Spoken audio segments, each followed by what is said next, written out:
Hello everyone, ये environment पे मेरी सेकंड वीडियो है।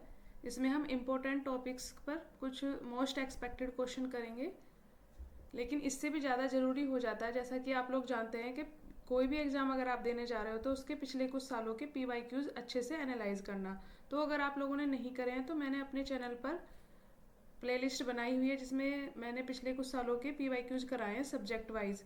तो आप देख सकते हैं UPSC 10 ईयर्स PYQs के नाम से मेरी प्लेलिस्ट है। अगर आप लोगों ने अभी तक PYQs एनालाइज नहीं करे हैं तो आप लोग देख सकते हैं।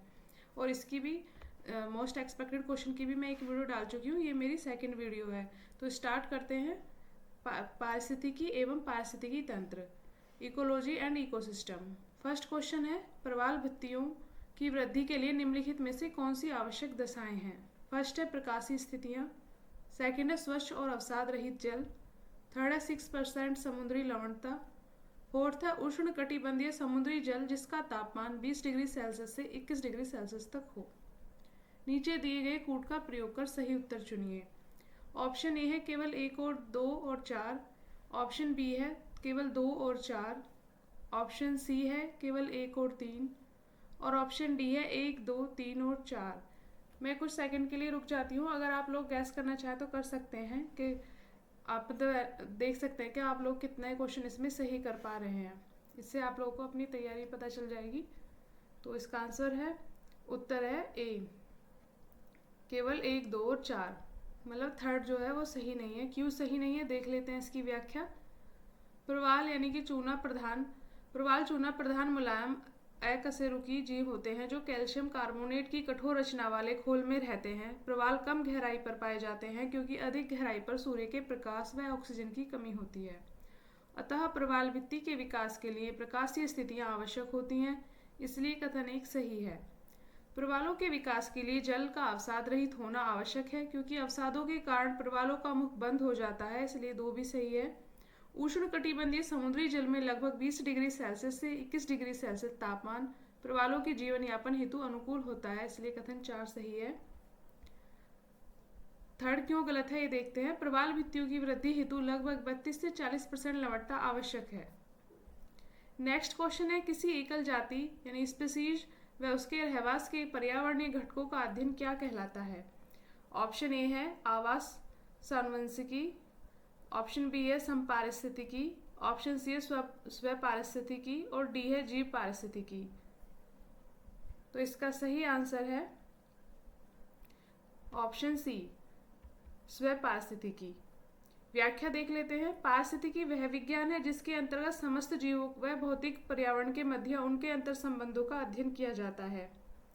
पारिस्थितिकी विज्ञान का अध्ययन मुख्यतः 2 शाखाओं के अंतर्गत किया जाता है। फर्स्ट है स्व पारिस्थितिकी यानी कि ऑटो इकोलॉजी और सेकंड है समुदाय पारिस्थितिकी।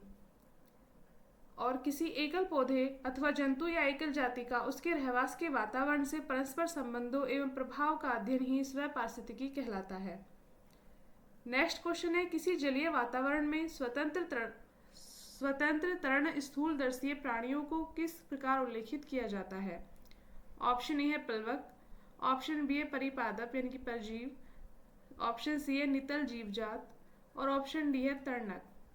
तो इसका सही आंसर है ऑप्शन डी, तरणक। व्याख्या देख लेते हैं।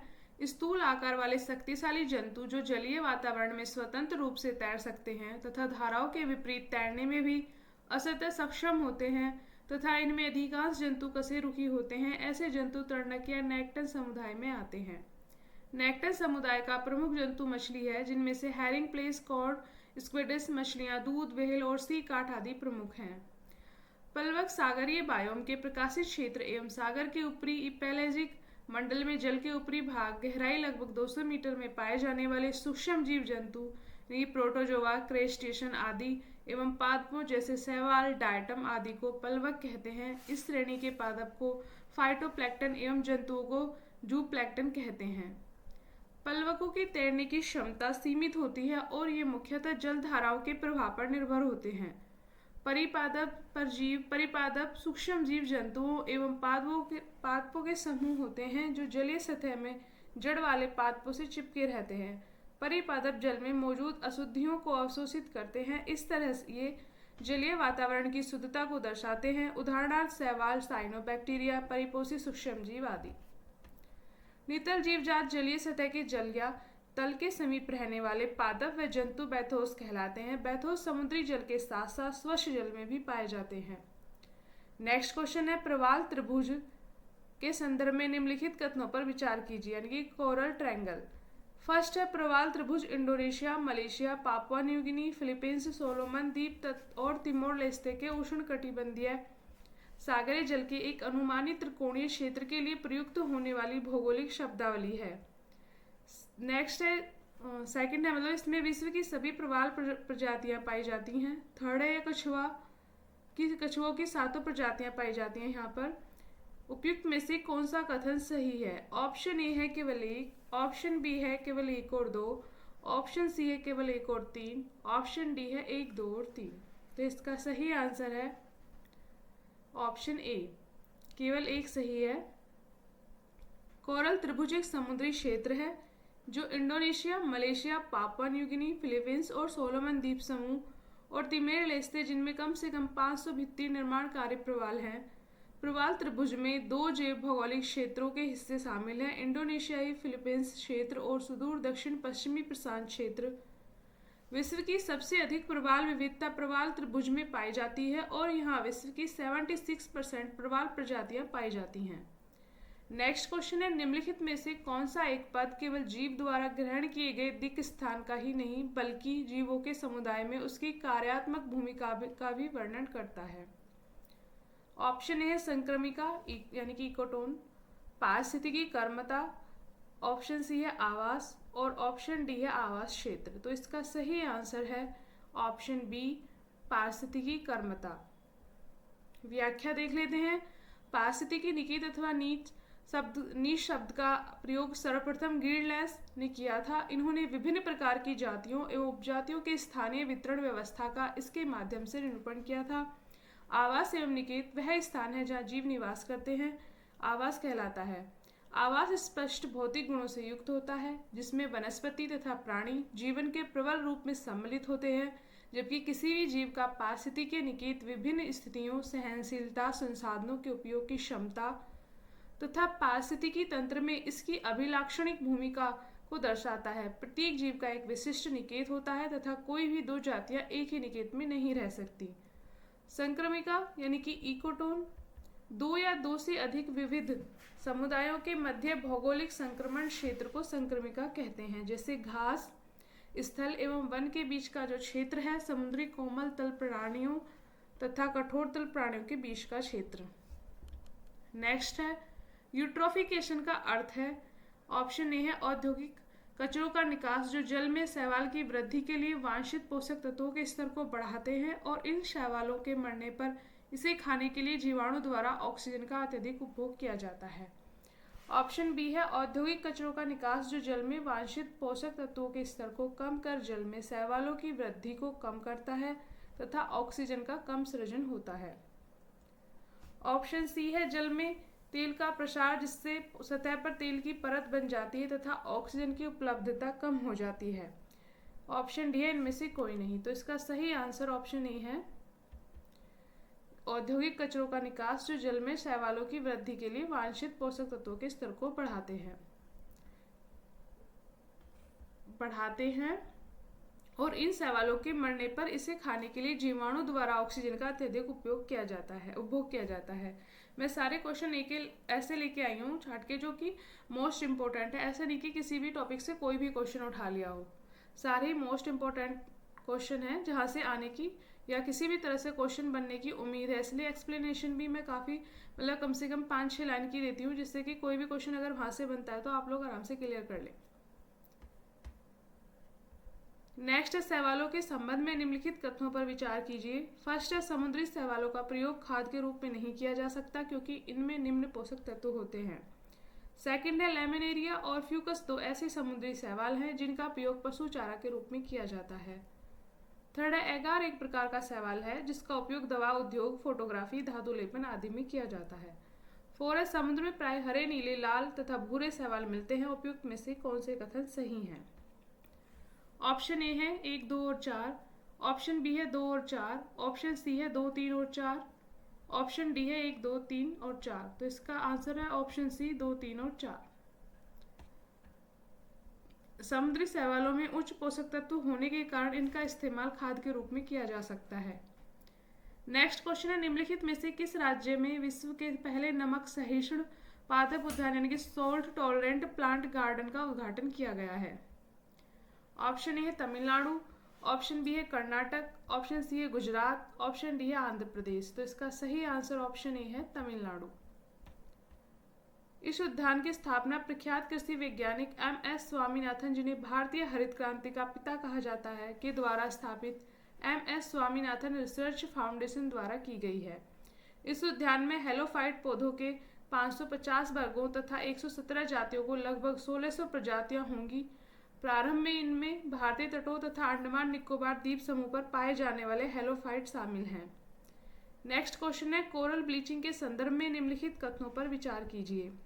फर्स्ट है, यह अत्यधिक उच्च या निम्न ताप अवसाद चरम निम्न ज्वार का परिणाम है।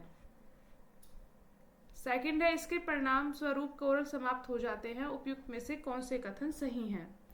ऑप्शन ए है केवल 1, ऑप्शन बी है केवल 2, ऑप्शन सी है 1 और 2 दोनों, ऑप्शन डी है ना तो 1 ना ही 2। तो इसका सही आंसर ऑप्शन ए है केवल 1। कथन 1 सही है, क्योंकि कोरल ब्लीचिंग केवल उच्च तापमान का परिणाम ही नहीं है बल्कि अत्यंत निम्न तापमान का परिणाम भी है। 2010 में फ्लोरिडा के पास ठंडे जल के कारण कोरल ब्लीचिंग देखी गई।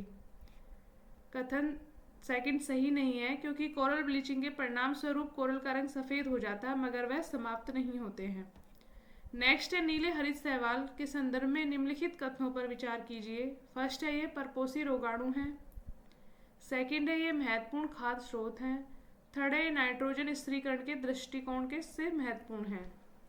फोर्थ है, इनमें से कुछ शैवाल विषैले तत्वों का उत्सर्जन करते हैं जो शरीर के लिए हानिकारक होते हैं। उपयुक्त में से कौन से कथन सही हैं? ऑप्शन ए है 1, 2 और 4, ऑप्शन बी है केवल 2 और 3, ऑप्शन सी है केवल 2, 3 और 4 और ऑप्शन डी है केवल 3। तो इसका सही आंसर ऑप्शन सी है 2, 3 और 4। व्याख्या देख लेते हैं। नीले हरित शैवाल अपेक्षाकृत सरल आदिम जीवन के रूप हैं जो सूक्ष्म रूप से बैक्टीरिया से संबंधित हैं। नीले हरित शैवाल को आहार, प्रोटीन, विटामिन बी और लोह के स्रोत के रूप में उपयोग किया जाता है। ये वजन घटाने, मधुमेह, तनाव, थकान, चिंता, अवसाद और मासिक धर्म संबंधी सिंड्रोम तथा अन्य महिला स्वास्थ्य समस्याओं के समाधान के लिए उपयोग किया जाता है। नील हरित शैवाल कई विषयों का उत्पादन करता है, लेकिन 2 प्रकार के विषाक्त पदार्थ विशेष रूप से उल्लेखनीय हैं, माइक्रोसाइस्टिन और एनोटॉक्सिन ए। माइक्रोसाइस्टिन मानव और जानवरों की विषाक्तता के लिए सबसे ज्यादा उत्तरदायी विषैला पदार्थ है। एनटॉक्सिन ए एक शक्तिशाली न्यूरोटॉक्सिन है जो सुस्ती, मांसपेशियों में दर्द, भ्रम, स्मृति हानि और मृत्यु का कारण बन सकता है। यह यूरिया की तुलना में काफी अधिक नाइट्रोजन उपलब्ध कराता है। अतः कथन 1 सही नहीं है, जबकि 2, 3 और 4 सही हैं। नेक्स्ट है, पारिस्थितिकी उत्पादकता के संदर्भ में निम्नलिखित कथनों पर विचार कीजिए। फर्स्ट है, महाद्वीपीय पारिस्थितिकी तंत्र की उत्पादकता महासागरीय पारिस्थितिकी तंत्र की तुलना में अधिक होती है। सेकंड है, दलदली भूमि की सकल प्राथमिक उत्पादकता सर्वाधिक होती है। उपयुक्त में से कौन से कथन सही हैं? ऑप्शन ए है केवल 1, ऑप्शन बी है केवल 2, ऑप्शन सी है 1 और 2 दोनों, ऑप्शन डी है ना तो 1 ना ही 2। तो इसका सही आंसर ऑप्शन सी है 1 और 2 दोनों। व्याख्या देख लेते हैं। दोनों कथन सही हैं, क्योंकि महाद्वीपीय और महासागरीय पारिस्थितिकी तंत्र की औसत उत्पादकता क्रमशः 669 यानी 669 ग्राम प्रति मीटर प्रति वर्ष तथा 155 ग्राम प्रति मीटर प्रति वर्ष है। नेक्स्ट है, कैल फॉरेस्ट के संदर्भ में निम्नलिखित कथनों पर विचार कीजिए। फर्स्ट है, ये संपूर्ण विश्व के महासागरों के छिछले एवं खुले तटीय जल क्षेत्रों में पाए जाते हैं। सेकंड है, इनका विकास उन क्षेत्रों तक ही सीमित है जहां का तापमान 20 डिग्री सेल्सियस से कम रहता है। थर्ड है, ये आर्कटिक तथा अटलांटिक वृत्त दोनों पर फैले हुए हैं। उपयुक्त में से कौन से कथन सही हैं? ऑप्शन ए है केवल 1, ऑप्शन बी है केवल 2 और 3, ऑप्शन सी है 1, 2 और 3, ऑप्शन डी उपयुक्त में से कोई नहीं। तो सही आंसर ऑप्शन बी केवल 2 और 3।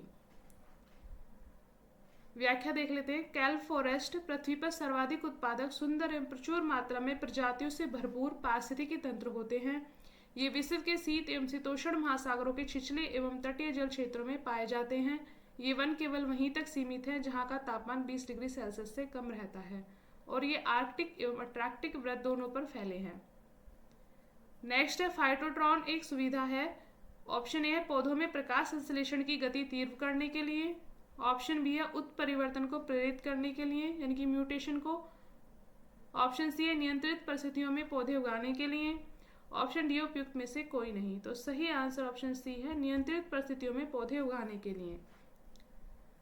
फाइटोट्रॉन एक चैम्बर होता है जिसमें नियंत्रित परिस्थितियों में पौधों को उगाया जा सकता है। नेक्स्ट है ई फ्लो के ये फ्लो है ई फ्लो के द्वारा निर्धारित किया जाता है यानी कि इन्वायरमेंट फ्लो। ऑप्शन ए विभिन्न नदियों का वह न्यूनतम जल प्रवाह जो उसके पारितंत्र को बनाए रखने के लिए आवश्यक है। ऑप्शन बी है वायुमंडल में छोड़ी गई ग्रीन हाउस गैसें। ऑप्शन सी है महानगरीय क्षेत्रों में पाए जाने वाले ई अपशिष्ट और ऑप्शन डी उपयुक्त में से कोई नहीं।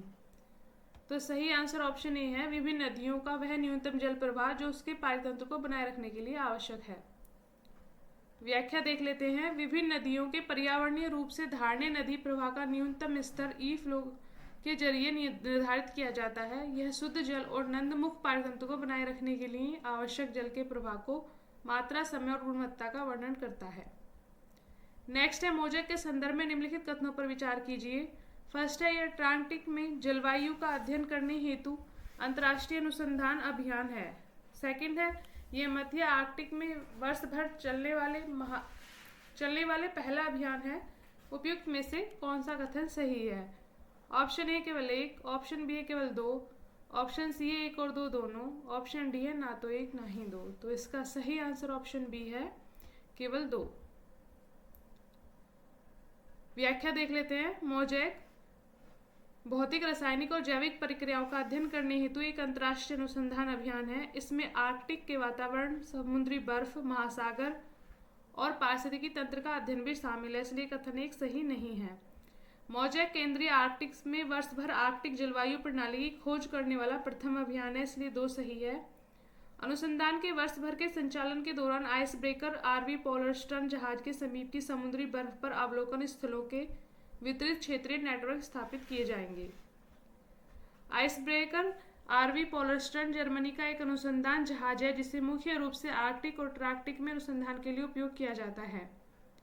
मोजेक के परिणाम आर्कटिक जलवायु परिवर्तन और समुद्री बर्फ के ह्रास के क्षेत्रीय एवं वैश्विक परिणामों की समझ बढ़ाने में तथा मौसम और जलवायु पूर्व अनुमानों को बेहतर बनाने में योगदान करेंगे।